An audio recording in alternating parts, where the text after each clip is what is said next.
This is a mock interview conducted by ForumIAS Academy at New Delhi. The interview panel includes eminent academicians, retired bureaucrats, and other luminaries. The objective of the program is to acquaint the candidate with the format and expectations of the personality test conducted by UPSC.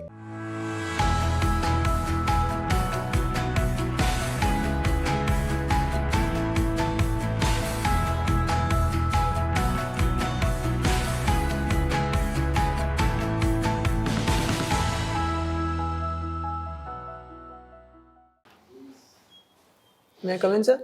Please come in. Thank you, sir. Good evening, sir. Good evening, sir. Harshit. Please sit down. Thank you, sir. Harshit, Yes, sir. I observe that you have been extremely bright student. You got 10 out of 10 in class 10 in CGPA, then 92.8% in class 12 with physics, chemistry, mathematics. Thereafter, you got 8.19, which is little low in BTech.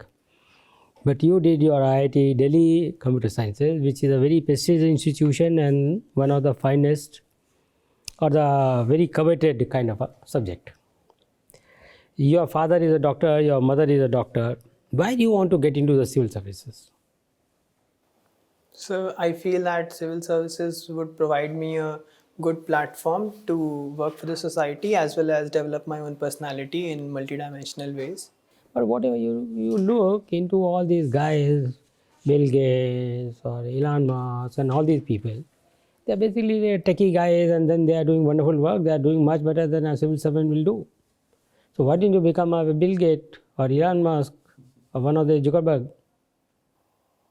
Yes, sir. That is also an option. But I felt, as per my personality, civil services matches more. So what is unique about your personality so that you are not fit to be a Bill Gates and you are fitted to be a bureaucrat?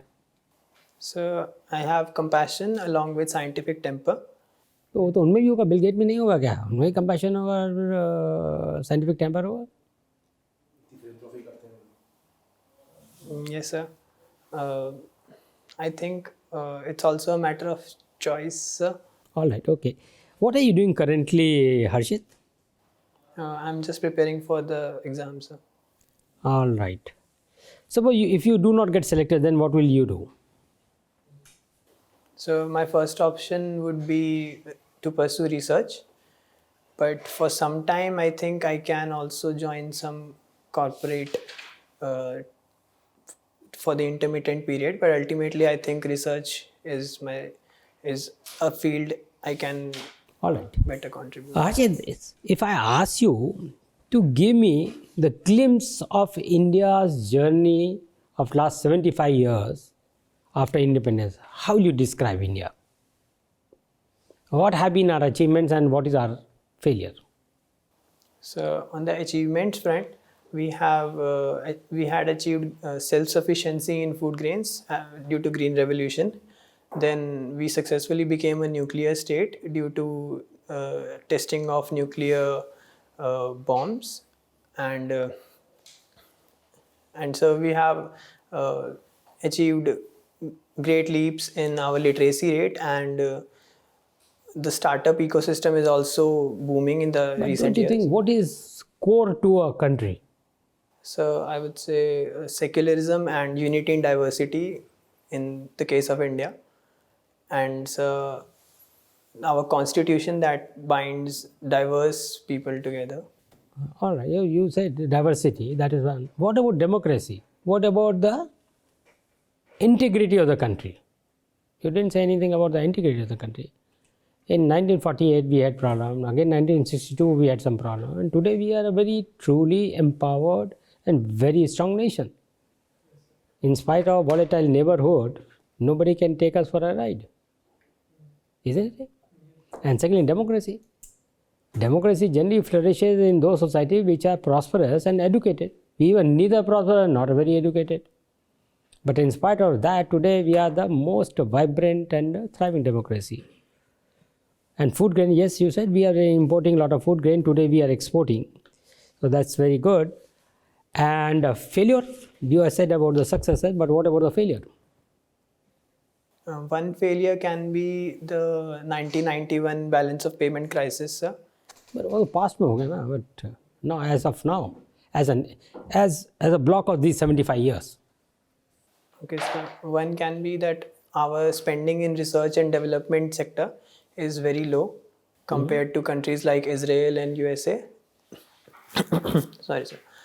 So we need to boost that, and our health and education sector spending is also low, which as per national health policy we need to almost double our health spending, and as per national education policy we also need to double our spending in education sector also. So those I consider are failures. So what are the manifestation of these? You have to tell me that now. The failure is not the spending capacity of the country or the amount which is allocated for education or health, but something else. We have not been utilized it properly. First we have to allocate and thereafter we have to utilize. So say that educational system, or we have not been able to impart good quality education. That is one part. Similarly, the cost efficient health services have not been provided. This is what else? Apart from health and education, sir, I think the high number of farmer suicides can be cited as a failure of the system. Don't you think that still India is a fairly poor country? Whole lot of people are below the poverty line. That's the biggest challenge before us. No? Yes, sir. All right. Thank you very much. I'll request my colleague to take over. What is disinvestment, Harshit? Disinvestment means when government sells its stake in its companies. For example, the privatization of BPCL recently, sir. BPCL has been privatized? I'm not sure of the details, sir, but yes, sorry, sir, I'm not sure of the details of that. We have discussed, we have listened to debate about revenue and freebies. What's that debate? So the freebies have been criticized for being a wasteful spending, but the government justifies those freebies by saying that those are for the welfare of the people and fulfilling the directive principles enshrined in the constitution. You have been taught in IIT at a very subsidized price, I think, and the income of your parents suggests that you can afford a fairly high amount of fees if they were charging. So don't you think that you have been given freebies, or all AIMS and IITs are offering freebies too?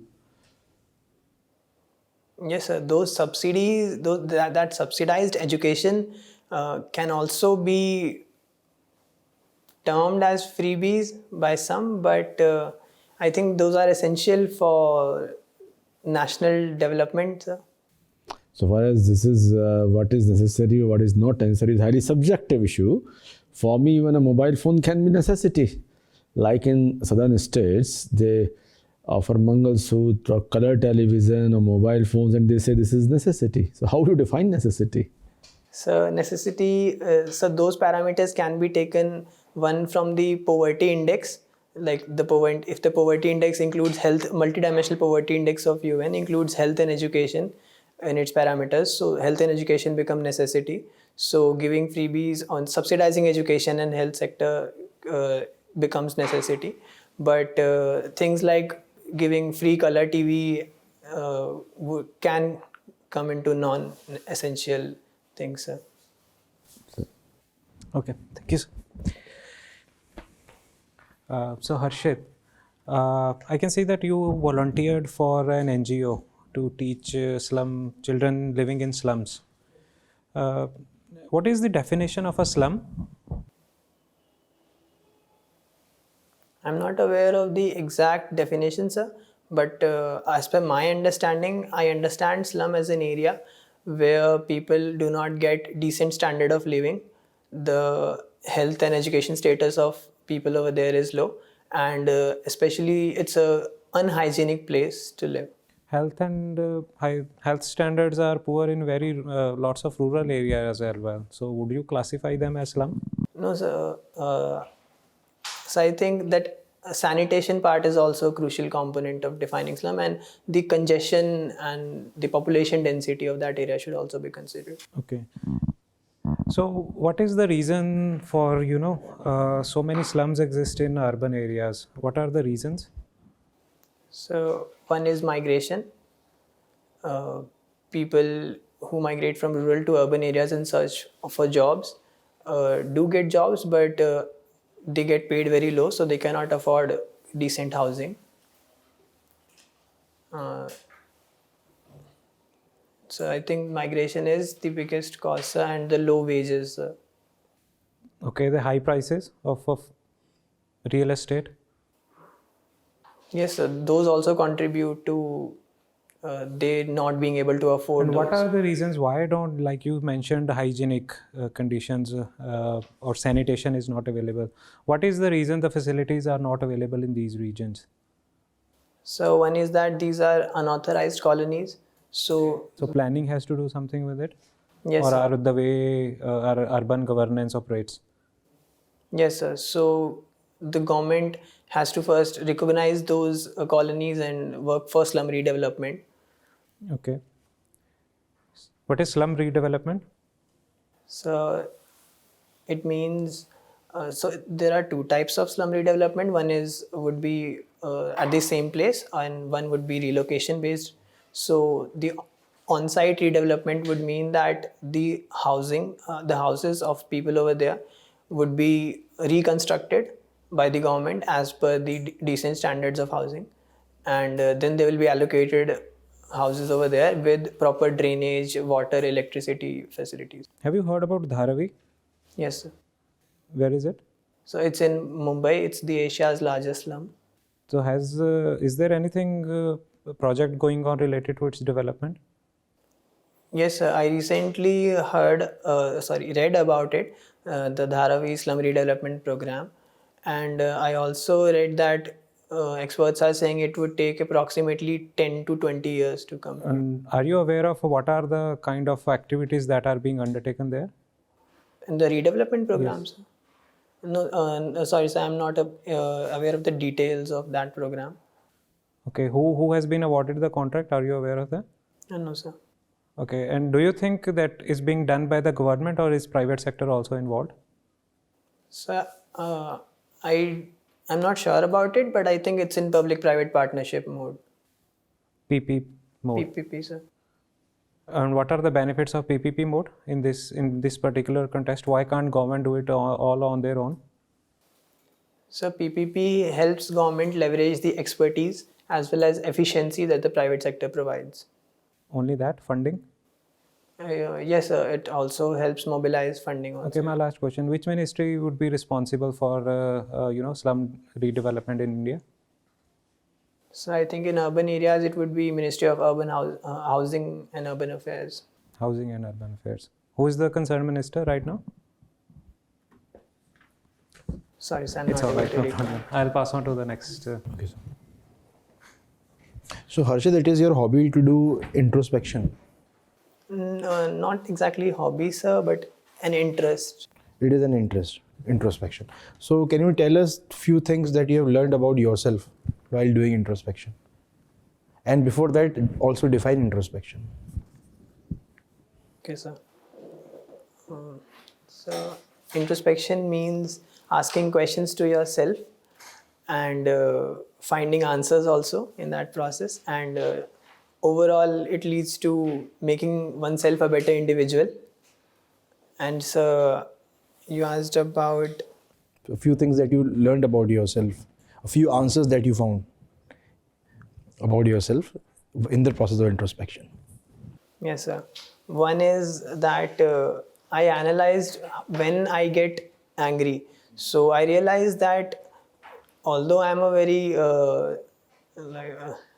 docile kind of person, but the crucial moment when I get angry is when I'm very much hungry and I don't get food. So I have realized that in those situations, when I'm hungry, even small things in which I would not normally get angry, in those situations my anger gets multiplied in those. What else? So, okay.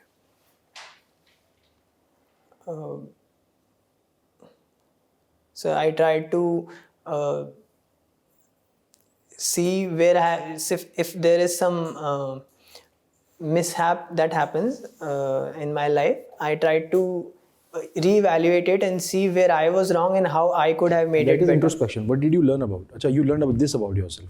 That you try to reevaluate what you did wrong and what you did right. Okay. What else? Anything that you learned which might help you in administration? Okay, sir. Because getting angry while hungry is like not very, because as an IPS officer, as an IAS, there will be some instances where you'll be busy and you might go hungry.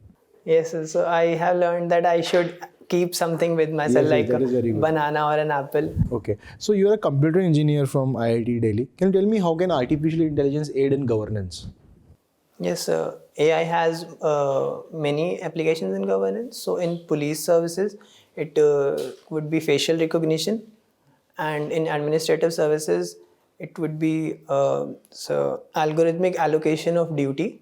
So we can do risk profiling of officers and then accordingly allocate high risk jobs to honest officers, and those jobs which are less prone to corruption can be given to the less honest ones. And AI can also help us in weather predictions and disaster management.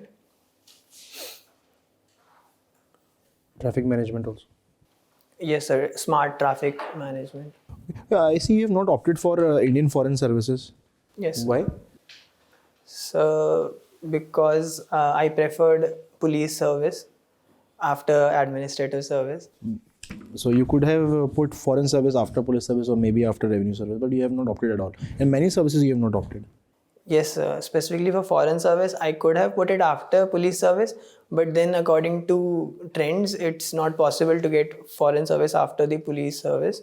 So anyways, it would have become redundant. And about other services, sir, I feel I have only filled those services which I felt I can do justice to. And if I'm not selected for those services, I felt that if I contribute in research, that would be a better utilization of my knowledge and talents. Okay. So I will give you a situation-based question, which is the last question from my side. Suppose you are posted as a SP of a district, Superintendent of Police, and there are riots in your district. So what will be your course of action in the next few hours, or so let's say, to control the situation? You can think about it and then answer. Okay, sir. So the police force and the ambulance and fire services have to be taken to the riot spot. So if there are some fire incidents, those the firefighter can help in that, and ambulance can help in taking the victims to the hospital. And on the riot front, sir, I think immediate action has to be taken by the police. Like after reaching the riot spot, loudspeakers can be used to tell the rioters to disengage and try to communicate with the leader of the rioters, so that we can understand what is the issue behind the riots, and they need to be assured of a multi-stakeholder dialogue. Dialogues and incident, the issue could be done before the riots are taking place or after. And when the riots are taking place, people are fighting there and you're burning public property, then you try to do dialogue, then it might be counterproductive. That was one option, sir. If they are not disengaging by loudspeaker, police can normally use, I think, water cannons can be used. What about the district magistrate or any other executive magistrate of the area? Will you not try to set contact with them first? Sorry, sir. Yes, I should have contacted That with could be the first thing for the district SP to do. magistrate also. Okay, then what else? Think of a strategy. What would be your strategy? Forget about books what you have read. You are a SP of the district. What will you do? What suits you? The immediate strategy. Yes. What will be your reaction? That's what I'm asking. So I think disengaging the rioters and stopping the riots is the priority, whatever be the reason for the riots. So like water guns or lathi charge can be used. So the use of force has to be minimized, but at the same time, protection of public property is also important. So balance has to be maintained, and need to be ensured that at the current situation, immediately the riots have to be stopped. Okay. And the leader has to be. Okay. Thank you so much, Harshit.